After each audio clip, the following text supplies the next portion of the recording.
नमस्कार, आज की इस वीडियो में स्वागत है। और आज हम बात करेंगे शनि के उपायों पर। यदि आपके हाथ में शनि पर्वत कुछ अशुभ स्थिति में है या शनि का शुभ फल नहीं आ रहा है, तो ऐसी स्थिति में शनि के अशुभ फलों को कम करने के लिए क्या क्या उपाय किए जा सकते हैं, इनके बारे में जरा आज हम बात करेंगे। तो सबसे पहली बात हम देखते हैं कि क्या आपके शनि पर शुभ चिन्ह से युक्त है और आपका शनि बहुत अच्छी स्थिति में है और आपको उसका फल कम मिल रहा है, तो ऐसी स्थिति में आपको शनि की वस्तुओं को धारण करना चाहिए।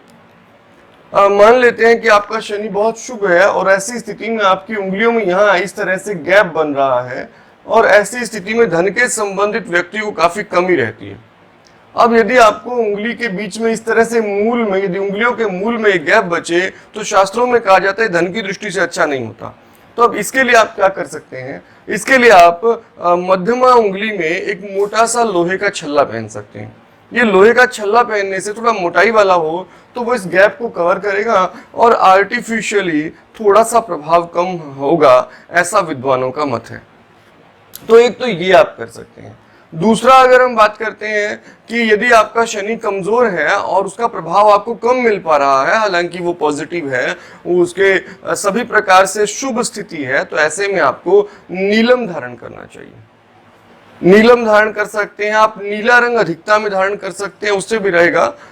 शनि को यहाँ नील कृष्ण कहा गया है शास्त्रों में, तो यहाँ आप नेवी ब्लू कलर जिसे हम कहते हैं वह शनि का विशेष रूप से शुभ रंग माना जाता है। हालांकि कुछ लोग इसे काला कहते हैं, लेकिन मैं इसमें सहमत नहीं हूँ। पद्म पुराण में कृष्ण शनि को अगर हम पढ़ें तो उसमें कहा गया है नमः कृष्णाय नीलाय, यानी कि जो काला नीला है। काला नीला मतलब नेवी ब्लू कलर, और ठीक इसी तरह का रंग हम येलो सफायर यानी कि नीलम का भी पाते हैं। तो ऐसी स्थिति में हमें ये निश्चित रूप से मान लेना चाहिए कि शनि का रंग नीला ही होता है। और यहाँ अगर हम शनि के प्रतिनिधित्व करने वाले रंग को, यहाँ जो कृष्ण नील रंग है, नेवी ब्लू कलर के रंग को यदि हम पहनते हैं तो हमें शनि का फल अधिक मिलना शुरू होगा। तो नीलम पहन सकते हैं, नीला रंग पहन सकते हैं, लोहे का धारण कर सकते हैं। लोहा धारण करना भी इस दृष्टि से शुभ रहता है। लेकिन यहाँ हमें एक चीज ध्यान रखनी है कि जब हम इन वस्तुओं को धारण करेंगे तो ये शनि के प्रभाव को बढ़ाएगा, न उसे पॉजिटिव करेगा न उसे नेगेटिव करेगा। वो जैसा है वो उसी को बढ़ा देगा। यदि आपका शनि पॉजिटिव है, बहुत अच्छी स्थिति में है, तो ये इसके गुणों को बढ़ा देगा। लेकिन यदि ये नेगेटिव है तब भी ये इसके गुणों को बढ़ा देगा। तो आपको इसके गुणों को बहुत ध्यान रखते हुए बहुत एक अच्छे तरीके से हैंडल करना है कि यदि ये शुभ है तो इसको बलि करना है, यदि ये अशुभ है और बुरा प्रभाव दे रहा है तब इसे, अगर आप नीलम पहनते हैं, आप लोहे का छल्ला पहनते हैं, आप नीला रंग बहुत पहनते हैं, तो आपको इससे हानि होगी। तब आपको ये सब बंद करना होगा और आपको पूजा आदि के उपायों पर जाना होगा।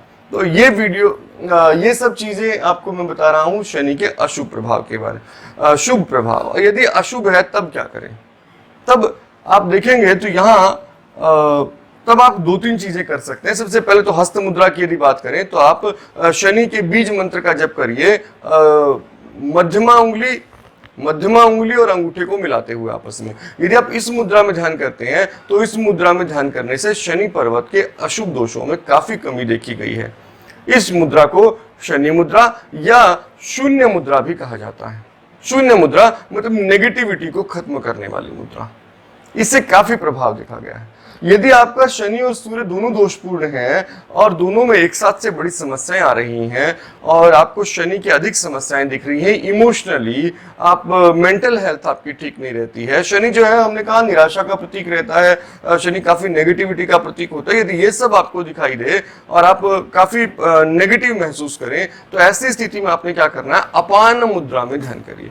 अपान मुद्रा क्या रहती है कि आपको इन दोनों उंगलियों को, मध्यमा और अनामिका, इन दोनों को अंगूठे के साथ मिलाकर इस मुद्रा में ध्यान करना चाहिए। इसे अपान मुद्रा कहते हैं। ये न सिर्फ मेंटल हेल्थ बल्कि फिजिकल हेल्थ को भी सुधारती है। तो इस मुद्रा में ध्यान करते हुए आप अपने इष्ट का या फिर किसी बीज मंत्र का ध्यान कर सकते हैं, जाप कर सकते हैं। अब यहाँ मैं मुद्राओं के लिए आपको हर बार कहता हूँ, आप भी बता रहा हूँ कि मुद्राओं का ध्यान करते हुए किसी योग्य आचार्य से इसके नियम सीख लें।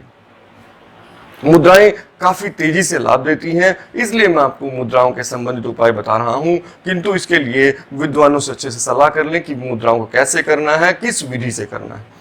ये तो बात रही तब जब हम बात करते हैं कि यहाँ मुद्राओं द्वारा ठीक करें। अगर आप ऐसा नहीं कर पा रहे हैं तो इसके लिए और कुछ शास्त्रीय तरीके हैं। आप शनि का शमी का पेड़ होता है, एक शमी, जो शमी का पेड़ है, शमी वृक्ष जो है, इसे शास्त्रों में बड़ा पवित्र कहा गया है।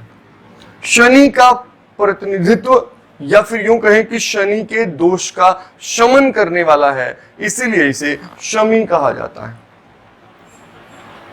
हरियाणा और पंजाब जैसे क्षेत्रों में इसे जंडी या जांडी कहा जाता है, और राजस्थान गुजरात जैसे क्षेत्रों में खेजरी नाम से काफी प्रसिद्ध है। ये काफी प्रभावशाली, काफी पवित्र पेड़ शास्त्रों में बताया गया है। यदि आप इस पेड़ को लगाते हैं, इसका ध्यान रखते हैं और इसे बड़ा होने का दायित्व उठाते हैं, बड़ा करने का दायित्व उठाते हैं, तो ऐसी स्थिति में निश्चित रूप से प्रभाव जो है शनि का, अशुभ प्रभाव कम होने लगता है। तो मैंने इसे विशेष रूप से प्रभावशाली माना है। और शास्त्रों में कहा गया है कि यदि शनि बहुत अशुभ हो तो शमी की लकड़ियां, ध्यान दीजिएगा, लकड़ियां काटनी नहीं है, जो सूख गई हो, स्वतः शमी की सूखी हुई टूटी लकड़ियां या तोड़ ली गई लकड़ियां, वो मामला नहीं है। लेकिन आपको हरी शमी काटकर लकड़ियां प्राप्त करने से लाभ नहीं होगा। तो आप शमी की लकड़ियों से यदि शनि के बीज मंत्रों का हवन करते या कराते हैं तो इससे बहुत तेजी से शनि के अशुभ प्रभावों का मुक्ति मिल जाती है। इसके अलावा ये तो शमी का एक पेड़ की बात कर रहे हैं हम कि ये आप लगा सकते हैं, बहुत पवित्र पेड़ है, निश्चित रूप से लाभ देगा। इसके अलावा आप क्या कर सकते हैं? इसके अलावा पद्म पुराण के अनुसार एक उपाय बताया गया है, वो मैं आपको बताता हूं, आप उसे कर सकते हैं कि अंगूठे मात्र का शनि बनाइए। अंगूठे से बड़ा, अपने अंगूठे से बड़ा एक लोहे का शनि बनाइए, उसे एक लोहे के पात्र में रखकर उसकी षोडशोपचार पूजा कराकर उसे तेल से स्नान कराइए। जब वो तेल में पूरी तरह डूब जाए तो इसे दान कर दीजिए, बर्तन समेत। ये काफी प्रभावशाली उपाय मैंने देखा है, और ये भी देखा है कि लोगों को इससे काफी इस उपाय से काफी लाभ हो रहा है। ऐसी एक कहानी, ऐसी एक विषय वस्तु हम देख रहे हैं पद्म पुराण में, जिसमें बताया गया है कि इस तरह का दान प्रभाव देता है, लेकिन ये असल में व्यवहारिक रूप से प्रभावशाली पाया जा रहा है। एक ये कर सकते हैं। इसके अलावा तीसरी चीज क्या कर सकते हैं? एक पेड़ लगा सकते हैं, एक आप शनि का दान कर सकते हैं, मूर्ति का, और तीसरी जो चीज आप कर सकते हैं कि शिव पूजा शनि के दोष में बहुत प्रभावशाली होती है। जितना आप शिव पूजा करते हैं उतना ही अधिक जल्दी और ठीक चीजें आपको दिखाई देती हैं। ये तो हो गया एक बात। अब इसके अलावा यदि शनि आपका अशुभ है और आपको क्या नहीं करना चाहिए, तो मृत लोगों की पूजाएं कम करनी चाहिए, इससे शनि का दोष बढ़ जाता है, समस्याएं अधिक होने लगती हैं। आपको मृत शरीर की पूजा निश्चित रूप से नहीं करनी चाहिए। जिन लोगों को मृत शरीरों को दबा दिया गया है, ऐसे यदि किसी स्थान पर आप जाकर पूजा प्रार्थनाएं करते हैं तो निश्चित रूप से आपको इससे हानि हो सकती है, क्योंकि मृत शरीरों को शनि का प्रतिनिधित्व रहता है। यदि आपको शनि का शुभ प्रभाव है या आपको शनि का शुभ प्रभाव चाहिए तो आपको ऐसा नहीं करना चाहिए।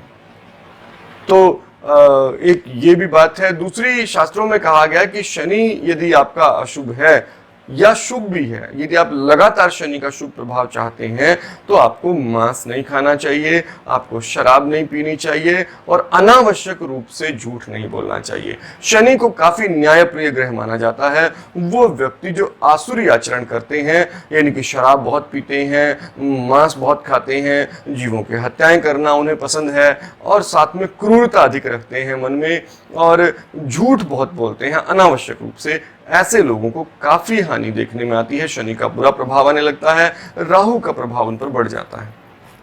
तो ये मैंने बताया शनि के संबंध में आपके कुछ उपाय। अगली वीडियो में अगले किसी विषय पर बात करेंगे। तब तक आपका दिन शुभ हो।